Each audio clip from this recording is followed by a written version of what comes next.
Here we are with my old friend, colleague, and Hall of Famer Steve Flink at the US Open immediately after Fritz beat Zverev in 4 sets, and he won 2 tiebreakers on the first set and on the second. Steve, you watched the whole match.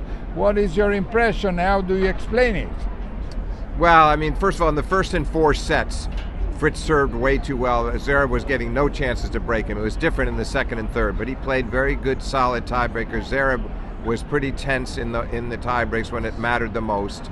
In the period in between, and by the way, it was an easy tiebreak, 7-2, the first one for Fritz. Then he lost the second set on 1 break, managed to squeeze out the third set 6-4 and won the fourth, where there were no breaks at all. 7 points to 3 in the tiebreak. He just was the better player on the biggest points. They both had issues off the forehand, but in the end, Fritz served better than Zverev to win the match. Before you came, I did ask you, Steve, make a research. Just check what is the balance of the tiebreakers of Zverev. And you told me they were 24 won and 16 lost. That could sound not a bad balance, but you must think that he played with many weak players. I mean, they were not just finals or semifinals. And the fact that you just told us that those 2 tiebreakers, Fritz won it easily, that shows something. He won them easily, and Zverev made some very bad errors, particularly in the 4 set. Zverev had a little mini break at the start of the first set tiebreak. In the 4 set tiebreak, just made a lot of mistakes, and Fritz was very solid from the back and served better than Zverev too. Yeah, that's surprising. Now that figure goes to 24 and 18 instead of 24 and 16. That is a disappointing number for Sasha Zverev. He should be much closer to winning 2/3 of his breakers. Sure. And now Fritz has reached his first semifinal. Yes. And Fritz was down in the head-to-head 5-4. Now they're even 5-all. And he's come out. He beat him at Wimbledon as well. So he's knocked Zverev out of the last 2 majors of the year. Yeah. 5-setter from 2 sets down at Wimbledon and 4 sets today.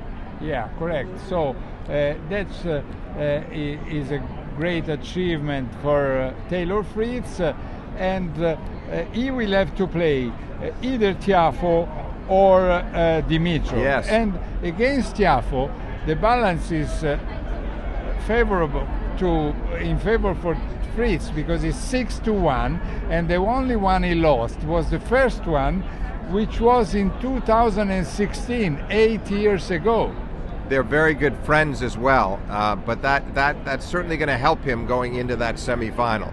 And the other thing that helps him is Tiafoe likes to have the crowd fervently behind him, but he's playing a fellow American. It's not so easy. He had that problem with Shelton too. He managed it well, but it'll be hard. He won in 5 sets. He won in 5 sets and played a great match, but that head-to-head I think is going to weigh on Tiafoe's mind and give Fritz a real advantage to reach his first major final now.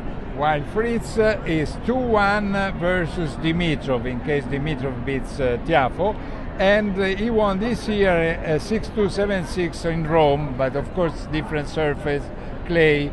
And what I can say from my point of view is that the loss of Zverev is very good for Sinner to remain number 1 in the world at the end of the year, because Zverev was his biggest competitor in terms of points, because he had almost half points to defend compared to Sinner in the next months. Yeah, no, Sinner's in very good shape to finish the year number 1. There's no doubt about that. And also, I think that Sinner will be feeling like if he can beat Medvedev, this title will probably belong to him. I think Zverev would have worried him more than any of the others left past Medvedev, so that's why it's also an important result. Yeah, I do agree. Especially, I don't see how Sinner, if he beats Medvedev, how he could lose to De Minaur that he beat 6 times in a row, 7 times in a row.